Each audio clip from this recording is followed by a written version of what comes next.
말씀드렸듯이 킹덤 스토리 8과 살펴보도록 하겠습니다. 우리 교재는 77쪽이 되겠고요. 오늘 제목은 하나님 나라의 토대는 믿음이라는 제목이 되겠습니다.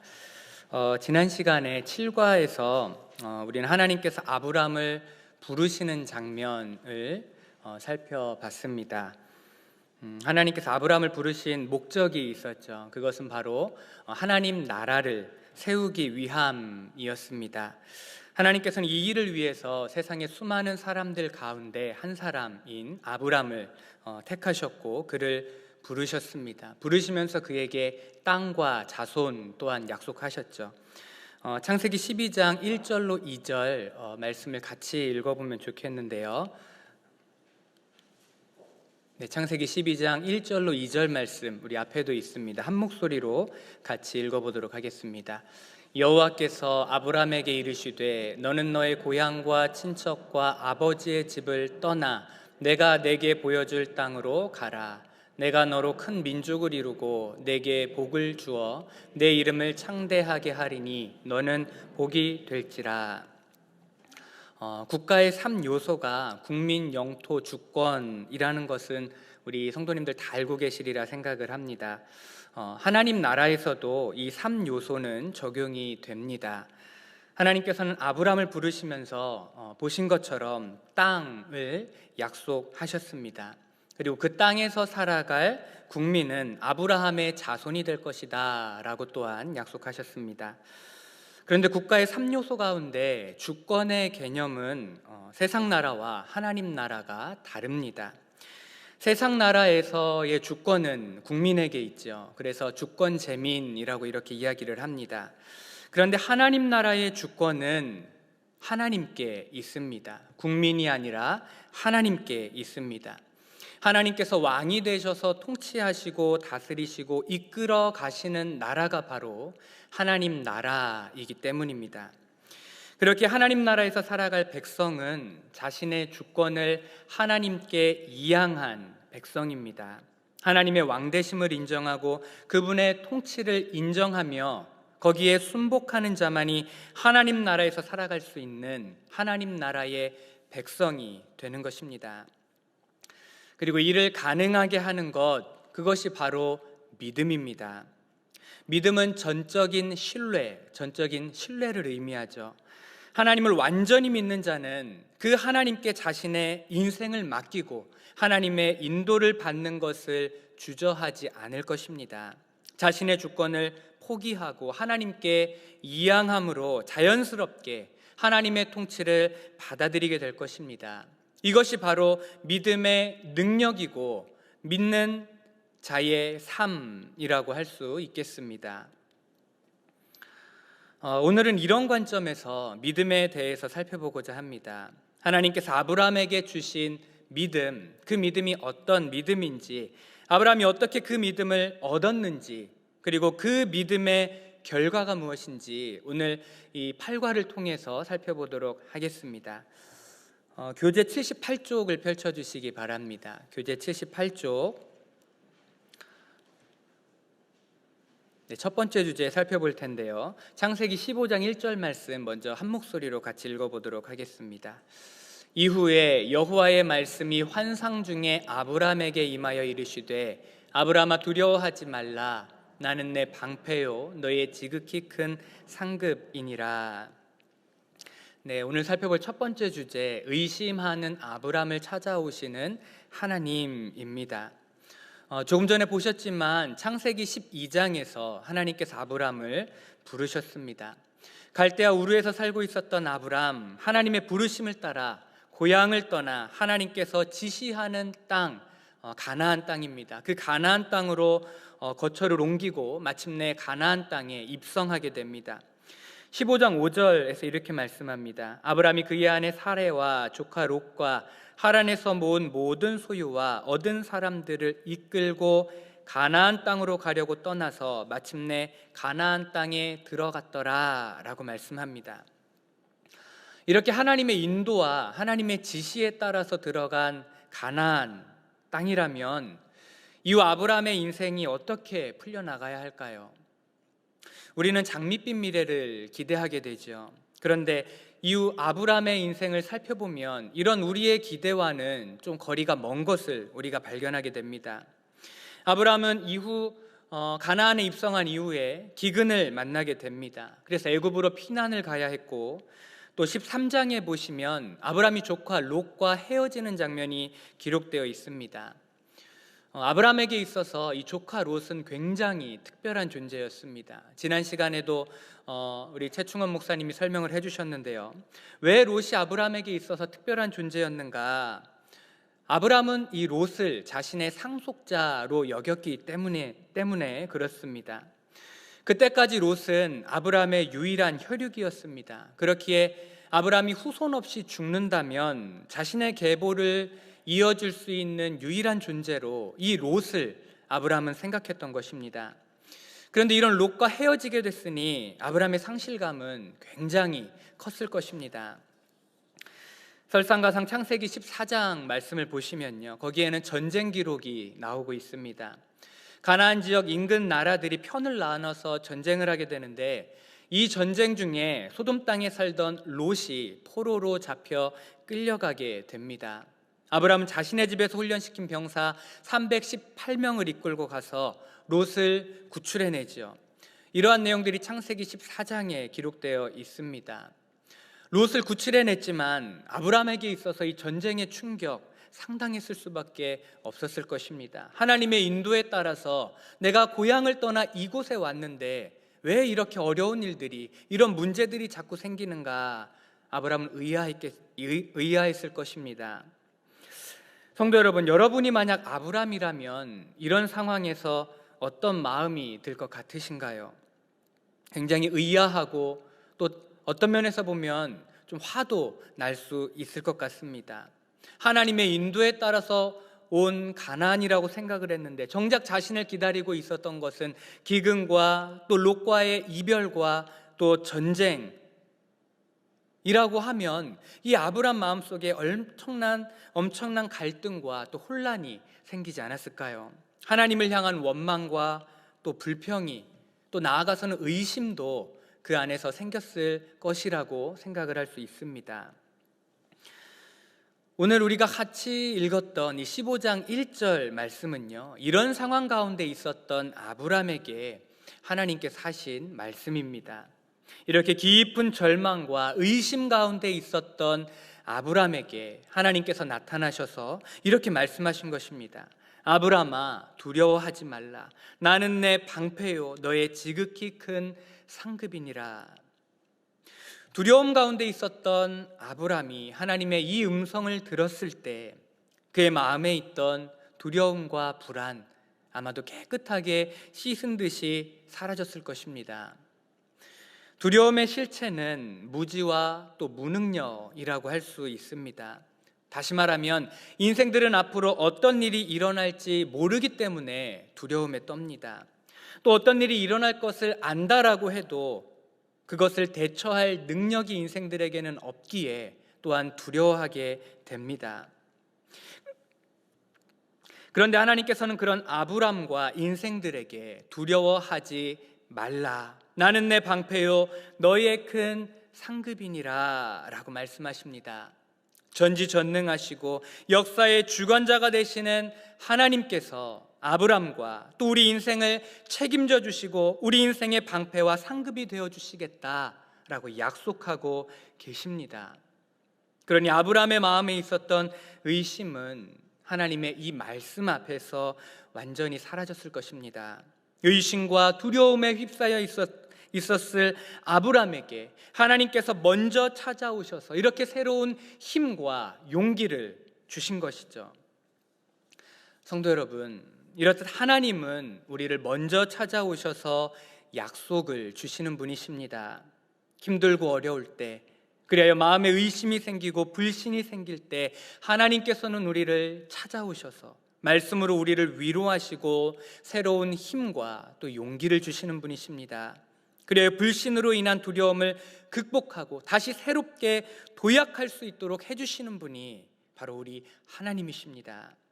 이 하나님을 우리 성도님들께서도 온전히 의지하시기 바랍니다. 그리하여서 하나님 안에서 만족한 삶을, 만족한 인생을 살아가시기를, 그런 성도님들이 되시기를 바랍니다. 자, 우리 79쪽에 나와 있는 질문 두 가지 한번 살펴보도록 하겠습니다. 79쪽 보시면 두 가지 질문이 나와 있습니다.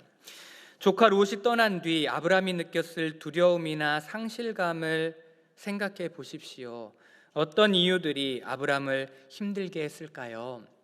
지금 아브라함의 상황을 다 설명을 해드렸죠. 한번 아브라함의 상황을 생각해 보시고 구체적으로 어떤 것이 그를 힘들게 했을지 한번 또 적어 보시면 좋겠습니다.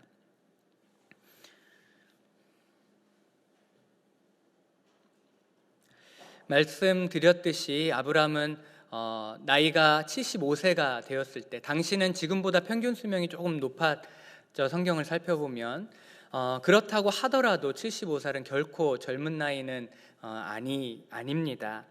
나이가 들수록 고향과 친척, 이런 친지들이 그리워지기 마련인데, 아브라함은 그 나이에 하나님의 명령을 따라서 고향과 친척과 또 그 지역을 떠나게 됩니다. 굉장히 쉽지 않았을 것입니다. 큰 상실감을 아마 느꼈을 것이라 이렇게 생각을 합니다. 특별히 조카 롯과 이별하면서 또 큰 상실감을 느꼈을 것이고요. 전쟁과 기근들을 겪으면서도 그런 상실감이나 불안함들, 이 아브라함의 마음 가운데 크게 자리했을 것이다 라고 이렇게 생각을 합니다. 우리 인생들 중에도 아브라함이 당한 것과 비슷한 그런 어려움들이 많이 있습니다. 그런 어려운 상황들을 한번 생각해 보시면서 아브라함과 자신을 일종의 그런 동일시를 하면서 내가 아브라함이라면 어떻게 대처할 것인가, 이런 것들을 또 생각해 보시고 고민해 보시면 좋을 것 같습니다. 두 번째 질문도 한번 보겠습니다. 주님의 일을 위해 최선을 다했으나 초라한 결과물로 인해 실망한 적이 있나요? 주님을 위한 헌신 이후에 영적 고갈이나 침체를 경험한 적이 있나요? 앞으로 경험하게 된다면 그것을 어떻게 극복할 수 있을지 나눠봅시다. 이렇게 질문을 하고 있습니다. 자녀분들과 또 목장 모임에서 이 킹덤 스토리로 모임을 하실 때 자유롭게 이렇게 이야기를 나눠보시면 좋을 것 같고요. 제가 생각해 보건대 하나님의 일을 열심히 하시는 분들, 특별히 중직자분들, 이런 경험을 많이 해보셨으리라라고 생각을 합니다. 열심히 일을 했는데 주변 사람들이 알아주지 않는다거나 또 일한 만큼의 결실이 없다거나 할 때 마음에 그런 상실감이나 또 낙심, 이런 것들이 생기게 되죠. 그런데 그럴 때 우리에게 필요한 것이 오늘 아브라함에게 주신 하나님의 말씀이 아닐까 생각을 합니다. 하나님께서 말씀하시죠. 두려워하지 말라. 나는 내 방패요. 너의 지극히 큰 상급이니라. 사람들은 몰라줄 수 있습니다. 우리가 어떻게 수고하고 애를 썼는지, 어떻게 우리 자녀들을 양육하기 위해서 애를 쓰고 또 교회에서 봉사하고 또 직장에서도 일을 했는지, 그런데 하나님은 아신다라는 것을 기억하시면 좋을 것 같습니다. 사람들은 몰라줘도 하나님이 아신다. 그러니 아브라함에게도 이렇게 말씀해 주신 것 아니겠습니까? 그러니까 그럴 때일수록 더욱더 하나님을 의지하시고 하나님의 말씀을 붙잡는다면 이런 영적 고갈이나 낙심이나 그런 상실감으로부터 그런 것들을 우리들이 극복해낼 수 있지 않을까라고 생각을 합니다. 자녀들과 또 목장에서 이런 주제로 이야기를 나눠보시면 좋을 것이다 라고 생각을 합니다. 이제 두 번째 주제를 살펴보겠습니다. 80쪽, 교재 80쪽이 되겠습니다. 두 번째 주제는 의심하는 아브라함에게 확신을 주시는 하나님입니다. 우리 15장 2절부터 5절까지 말씀인데요, 한 목소리로 같이 또 읽어보도록 하겠습니다. 아브라함이 이르되 주 여호와여 무엇을 내게 주시려 하나이까? 나는 자식이 없사오니 나의 상속자는 이 다메섹 사람 엘리에셀이니이다. 아브라함이 또 이르되 주께서 내게 씨를 주지 아니하셨으니 내 집에서 길린 자가 내 상속자가 될 것이니이다.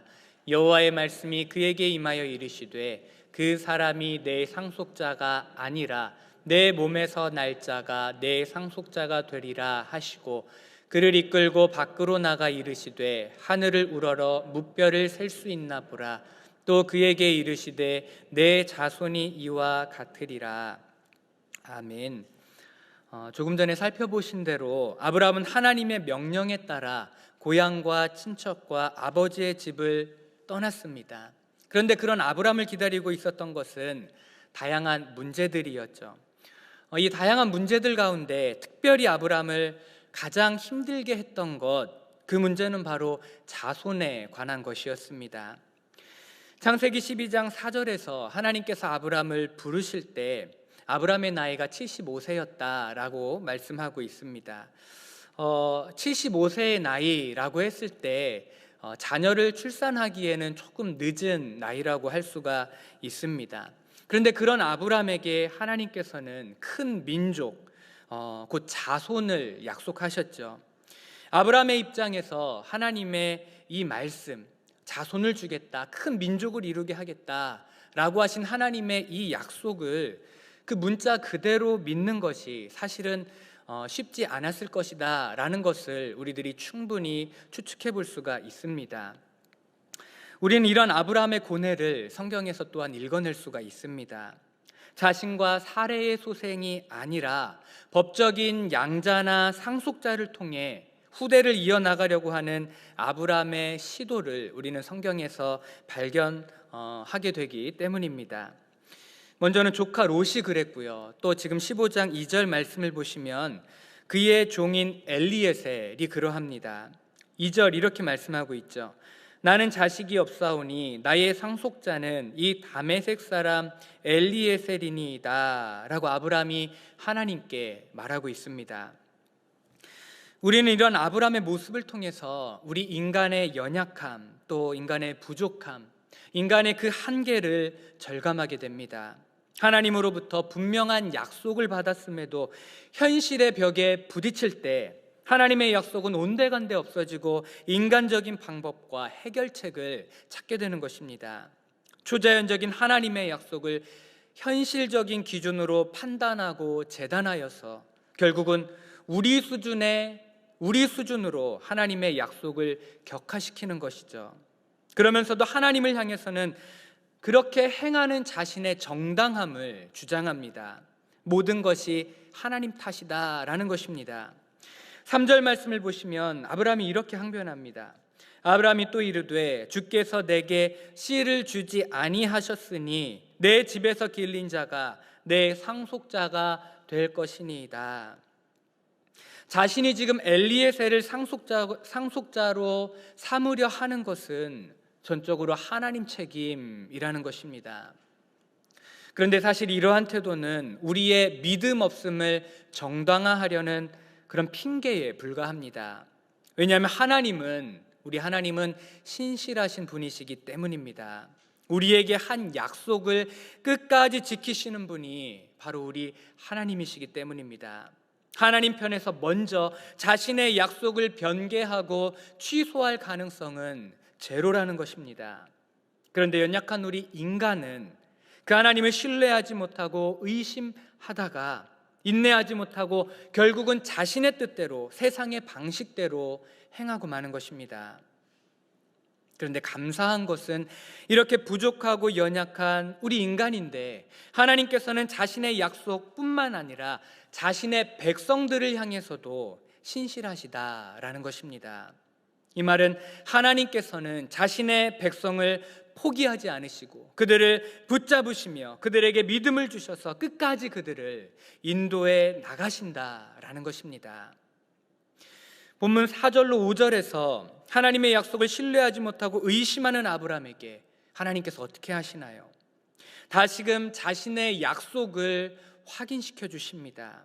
엘리에셀이 내 상속자가 아니라 내 몸에서 날 자가 내 상속자가 될 것이다 라고 하시면서 아브라함을 바깥으로 끌고 나가십니다. 끌고 나가셔서 하늘을 보여주십니다. 하늘에 셀 수 없이 많은 별들을 아브라함에게 보여주시면서 저 별들을 봐라, 저 셀 수 없이 많은 별처럼 너에게 자손을 주겠다라고 다시금 재확인시켜 주시면서 거듭거듭 아브라함에게 자신의 약속을 확인시켜 주십니다. 이전에 아브라함에게 주셨던 계시, 그 약속보다 더 구체화된 약속을 아브라함에게 지금 해주고 계신 것입니다. 인간적으로 보면 도무지 불가능한 일처럼 보일지 몰라도 천지를 지으신 하나님께는 불가능이 없다. 믿기만 하면 큰 민족, 그 자손을 내가 볼 수 있게 될 것이다 라고 말씀하시는 것이죠. 성도 여러분, 이런 면에서 볼 때 우리에게 주어진 믿음, 이 믿음의 출처는 결코 우리 또 내 자신이 될 수 없습니다. 아브라함을 믿음의 조상이라고 말하지만 아브라함 안에 있었던 믿음은 아브라함에게서 자생적으로 생겨난 것이 아니라는 것입니다. 오늘 계속해서 확인하고 계신 것처럼 하나님께서는 의심하는 아브라함을 찾아오셔서 그에게 다시 말씀하심으로 그의 믿음을 다시금 회복하시며 그에게 확신을 주고 계십니다.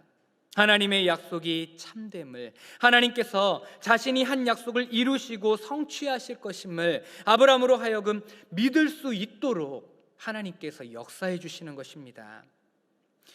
그래서 에베소서 2장 8절은 너희는 그 은혜에 의하여 믿음으로 말미암아 구원을 받았으니 이것은 너희에게서 난 것이 아니요 하나님의 선물이라 고 말씀하고 있는 것입니다. 우리에게 주어진, 우리 안에 있는 믿음은 하나님의 선물입니다. 이 믿음을 주신 하나님께 감사하시고 우리의 믿음을 날마다 새롭게 더욱 굳건하게 해주시기를 바라면서 하나님 앞에 기도하시는 저와 또 성도님들이 되시면 좋겠습니다. 우리 이어지는 질문을 또 살펴보도록 하겠습니다. 81쪽에 두 가지 질문 나와 있죠. 2-1 질문 한번 같이 읽어보도록 하겠습니다. 바뀌지 않는 현실에 아브라함이 하나님의 약속을 의심합니다. 의심하는 아브라함에게 하나님께서는 어떻게 확신을 주십니까? 보신 것처럼 하나님께서 다시 찾아오셔서 말씀을 주셨죠. 그리고 아브라함을 바깥으로 끌고 나가서 하늘의 별을 보여주시면서 다시금 약속해 주셨습니다. 말씀으로 찾아와 주시고 또 약속을 주심으로 확신할 수 있도록 하나님께서 도와주셨습니다. 두 번째 질문도 보실까요? 롯이나 엘리에셀을 후계자로 생각한 아브람처럼 하나님의 말씀을 신뢰하기보다 인간적인 수단과 방법을 동원해서 문제를 해결하려고 했던 경험이 있다면 나눠봅시다. 질문을 생각하시면서 또 적어보시고 한번 생각해 보시면 좋겠습니다.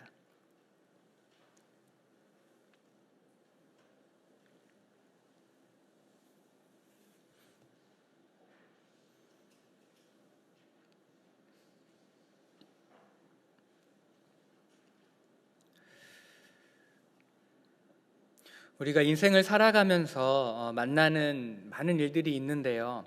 많은 경우가 이 질문에 해당한다라고 저는 생각을 합니다. 인간적인 수단과 방법을 동원해서 문제를 해결하려고 하는 그런 성향이 우리 안에 굉장히 많이 있죠. 특별히 지금 이 세상은 이 세상의 가치관은 거의 대부분이 다 우리 기독교적인 가치관, 세계관과 이 대척점에 서 있는 그런 이 세속적인 가치관들, 세계관들이 팽배해 있지 않습니까? 그렇다 보니 이 세상 속에서 살아가고 있는 우리들이 하나님의 말씀대로 그 약속을 붙잡고 살아가는 것이 굉장히 또 힘들고 어려울 때가 많이 있는 것 같습니다. 그래서 항상 성도의 삶과 이 세상 사이에 이런 간극, 이런 딜레마가 발생을 하게 되죠. 그래서 이 질문에 대한 답은 아마도 우리가 평생 싸우면서 살아가야 되는 부분이지 않을까라고 생각을 하고요. 또 이런 관점에서 우리가 어떻게 하나님 말씀을 붙잡고 이 세속에서 하나님을 대적하고 하나님과 대척점에 서 있는 이런 세속적인 가치관 이 속에서 우리가 어떻게 하나님의 말씀대로 기독교적인 세계관을 가지고 살아갈 수 있을지 계속해서 끊임없이 고민하시고 또 자녀들에게도 그런 관점에서 이야기를 해주시고 지도를 해주셔야 될 것이다 라고 그렇게 생각을 합니다. 좀 고민이 많이 필요한 질문인 것 같습니다. 세 번째 주제, 마지막 주제 또 살펴보도록 하겠습니다. 오늘 마지막으로 살펴볼 주제는 믿음으로 얻는 하나님 나라의 의라는 주제가 되겠습니다. 사실 이 마지막 주제가 오늘 제 8과의 가장 핵심이라고 할 수가 있습니다. 앞서 우리는 하나님께서 우리들에게 믿음을 주신다는 점, 다시 말하면 믿음은 하나님의 선물이다라는 것에 대해서 생각을 해봤습니다. 그러면 왜 하나님께서는 우리에게 믿음을 주실까요? 다양한 이유들이 있겠지만요. 가장 궁극적인 이유는 우리를 하나님 나라의 백성으로 삼으시기 위해서입니다. 믿음으로 말미암아 우리는 비로소 하나님 나라의 백성이 될 수 있는 것입니다. 그러면 조금 더 구체적으로 믿음으로 하나님 나라의 백성이 되는 그런 신학적인 또 성경적인 원리가 그 원리가 무엇일까요? 이를 살펴보기 위해서는요, 우리가 이 질문을 먼저 생각을 해봐야 됩니다. 누가 하나님 나라에 들어갈 수 있는가? 이 질문부터 먼저 생각을 해봐야 합니다.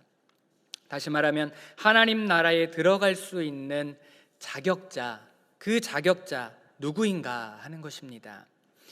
어떤 사람이 하나님 나라에 들어갈 수 있을까요? 우리 성도님들도 다 아시리라 생각을 합니다. 죄가 없는 사람이 하나님 나라에 들어갈 수가 있습니다. 다시 말하면 의로운 사람, 죄가 없는 사람이 하나님 나라에 들어갈 수 있습니다. 그런데 문제는 하나님께서 정해놓으신 이 의의 기준, 의인의 기준이 매우 높다는 것입니다. 세상 사람들에게 있어서 의인은 그저 세상 법을 잘 지키고, 법 없어도 살 수 있는 그런 정도의 사람이라면 세상에서는 저 사람 참 의롭다, 의인이다 라고 인정할지 모르겠습니다. 그러나 예수님께서는 우리에게 말씀하시기를요, 음욕을 품고 여자를 보는 자마다 마음에 이미 간음하였다 라고 이렇게 말씀하셨습니다. 즉 하나님께서는 우리의 마음과 생각, 이 우리 내면의 죄까지 하나님께서는 다 찾아내신다라고 하는 것입니다. 그리고 이러한 개인적인 죄, 곧 자범죄뿐만 아니라 우리 안에는 또 다른 형태의 죄가 있죠. 바로 아담과 하와가 지어서 유전되고 있는 원죄 또한 우리 안에 있습니다. 다시 말해서 원죄와 자범죄, 이 두 가지 죄를 모두 해결한 사람, 이런 사람이 바로 하나님께서 보셨을 때 의인이라고 하는 것입니다. 죄가 없는 사람, 원죄도 없고 자범죄도 없는 사람이 바로 하나님 앞에서 의인이라고 하는 것입니다. 이 기준으로 보면 하나님 앞에서 의로운 사람 단 한 사람도 이 땅에 존재할 수가 없습니다. 성경이 말씀하고 있듯이요, 의인은 단 한 사람도 이 세상에 존재할 수 없습니다. 하나님 나라에 들어갈 수 있는 기준을 충족할 수 있는 사람, 다시 말하면 사람의 힘과 노력으로 구원에 이를 수 있는 사람은 세상에 단 한 사람도 없다는 것입니다. 그래서 하나님께서는 인간으로 말미암는 구원이 아닌 하나님으로 말미암는 구원의 길을 준비하셨습니다. 그 구원의 길이 바로 믿음으로 말미암는 구원입니다. 자, 이때의 믿음으로 말미암는 구원이라고 할 때 이때의 믿음은 오직 예수 그리스도를 믿는 믿음을 의미합니다. 예수님이야말로 하나님께서 약속하신 메시아 구원자라는 사실을 믿는 믿음을 뜻하는 것입니다. 예수님이 어떤 분이신가요? 예수님은 하나님의 아들, 곧 하나님이시죠. 그렇게 그분은 죄가 전혀 없으신 분이십니다. 그런데 그런 예수님이 사람의 몸을 입고 우리 인간의 몸을 입고 이 땅에 오셨습니다. 이는 저와 여러분의 죄, 곧 자신의 백성들의 죄 문제를 해결하시기 위함이었습니다. 그래서 예수님은 죄 없으신 그 몸으로 우리의 죄를 대신 지시고 십자가에서 죽으시고 부활하시고 승천하셨습니다. 죄인인 우리가 달려 죽어야 할 십자가에 죄 없으신 자신이 대신 죽으신 것입니다. 의인으로서 죄인이 되셔서 죄인인 우리가 감당해야 할 죄값을 십자가에서 대신 치러주신 것입니다. 이렇게 예수님은 십자가에서 우리의 죄 문제를 해결하사 우리의 영원한 구주가 되셨습니다. 하나님의 구속사역을 완성하신 것입니다. 이제 하나님께서는 이 예수님을 믿는 사람들을 의롭다라고 인정해 주십니다. 그 사람이 정말 진정으로 의롭기 때문에, 그 사람이 죄가 없기 때문에 그렇게 인정해 주시는 것이 아니라 예수님을 믿는 그 믿음을 보고 의롭다라고 여겨주시는 것입니다. 이것을 우리는 칭의라고 부릅니다. 정말 의로운 것이 아니라 예수님을 믿는 그 믿음을 보시고 의롭다라고 칭해 주신다라는 것입니다. 그렇게 우리는 나의 공로와 노력이 아니라 예수님의 공로로, 또 그 공로를 믿는 믿음으로 말미암아 하나님 앞에서 의로운 자가 되어 천국 백성, 하나님 나라의 백성이 되는 것입니다. 이것이 바로 우리의 구원관인 이신칭의, 곧 믿음으로 말미암아 의롭게 된다라는 것이죠. 이러한 구원관은 우리가 임의로 만들어낸 내용이 아닙니다. 성경이 이신칭의 진리를 우리에게 가르쳐주고 있습니다. 우리 근거 구절들 몇 구절, 아브라함과 관련된 이신칭의 근거 구절들인데 우리 한 목소리로 같이 읽어보도록 하겠습니다. 로마서 4장 3절입니다. 성경이 무엇을 말하느냐? 아브라함이 하나님을 믿음에 그것이 그에게 의로 여겨진 바 되었느니라. 갈라디아서 3장 6절 함께 읽겠습니다. 그것을 그에게 의로 정하셨다 함과 같으니라. 오늘 본문이죠. 함께 읽겠습니다. 아브라함이 여호와를 믿으니 이를 그의 의로 여기시고. 아멘. 이 말씀들이 하나같이 증거하고 있는 것이 무엇인가요? 아브라함이 믿음으로 말미암아 의로워졌다라는 사실을 증거하고 있습니다. 혹은 믿음으로 말미암아 하나님께서 그를 의롭게 여기셨다라고 증언하고 있지요. 그리고 이는 다른 말로 하면 아브라함이 믿음으로 말미암아 하나님 나라의 백성이 되었다, 혹은 믿음으로 말미암아 구원을 받았다라는 말과 동일한 말입니다. 이처럼 아브라함은 믿음으로 하나님으로부터 의롭게 여김을 받아 하나님 나라의 백성이 되었습니다. 지금까지 보셨지만 이 믿음을 얻는 과정에서 아브라함이 한 일 사실 전혀 없습니다. 하나님께서 절망 중에 있는 아브라함, 바랄 수 없는 중에 있는 아브라함, 이 아브라함을 찾아오셔서 믿음을 주셔서 그를 의롭게 하셨고 결국 하나님 나라의 백성, 곧 구원받은 하나님의 자녀가 되게 하셨습니다. 아브라함의 행위나 노력은 그가 의롭게 되는 일에 전혀 영향을 미치지 않았다는 것입니다. 그렇게 하나님의 구원 역사는 전적인 하나님의 은혜이자 우리가 거부할 수 없는 불가항력적 은혜가 되는 것입니다. 그런데 성도 여러분, 아브라함이 믿음으로 의롭게 된 이 이신칭의 사건은 아브라함에게만 해당하는 것이 아니지요. 하나님께서는 아브라함을 부르시면서 그로 큰 민족을 이루게 하겠다라고 하셨는데, 여기에는 육적인 이스라엘 백성과 함께 영적 이스라엘, 곧 하나님께서 구원하기로 택하신 무리, 교회가 포함됩니다. 그리고 이렇게 구원받은 하나님의 백성, 그 무리에 포함될 수 있는 유일한 조건이 바로 이신칭의입니다. 믿음으로 말미암아 의롭게 된 사람이 하나님께서 아브라함을 통해 이루시는 영적 이스라엘, 곧 구원받는 백성들의 무리에 속하게 되는 것입니다. 그렇다면 저와 여러분은 지금 이 무리에 속해 계시나요? 이 시간 내 안에 이신칭의, 이 믿음이 있는지 한번 점검해 보시면 좋겠습니다. 그리고 오직 믿음으로 우리를 의롭게 하신 하나님의 이 은혜를 기억하시고 감사하시기 바랍니다. 나아가 믿음으로 의롭게 된 하나님 나라의 백성으로서 의롭게 거룩하게 세상을 살아가시는 저와 성도님들이 되시기 바랍니다. 우리 마지막 질문 두 가지 또 함께 살펴보도록 하겠습니다. 3-1번, 하나님께서 아브라함을 의롭다 여기시는 이유는 무엇입니까? 우리도 어떻게 하면 하나님 앞에서 의롭다함을 얻을 수 있을까요? 방법은 오직 한 가지라고 말씀드렸습니다. 오직 믿음입니다. 아브라함은 오직 믿음으로 하나님 앞에서 의롭다함을 얻었지요. 우리 역시 오직 믿음으로 하나님 앞에서 의롭다, 칭의를 얻게 됩니다. 그리고 이렇게 의롭다 여김을 받은 우리는 하나님 나라의 백성, 하나님 나라의 자녀, 구원받은 하나님의 자녀가 됩니다. 오직 믿음이 되겠습니다. 두 번째 질문, 하나님의 약속과 우리가 살아가는 현실 사이에서 간극을 느낀 적이 있습니까? 아브라함의 믿음은 오늘날 우리에게 어떤 위로를 줍니까? 라고 질문하고 있습니다. 한번 생각해 보시고 답을 적어 보시면 좋겠습니다.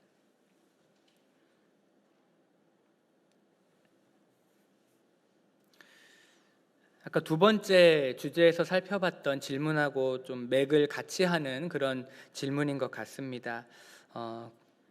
특별히 이 세 번째 주제와 연관돼서 살펴봤을 때 아브라함은 바랄 수 없는 중에 바라고 믿었고요. 또 히브리서 11장 1절은 믿음은 바라는 것들의 실상이요 보이지 않는 것들의 증거라고 이렇게 말씀을 합니다.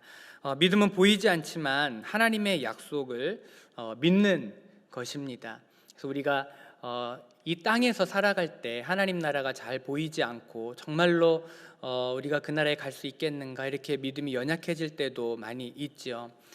그리고 우리의 신앙과 또 이 삶의 간극이 있기 때문에 그 믿음이 흔들릴 때도 많이 있습니다. 그러나 앞서 보신 것처럼 믿음은 우리 안에서 자생적으로 나오는 것이 아니라 하나님의 선물입니다. 그럴 때일수록 더 하나님께 기도하시고 말씀 가운데 나아갈 때 하나님께서 큰 믿음을 주셔서 그 간극을 극복할 수 있도록 해주실 것이라고 그렇게 믿습니다.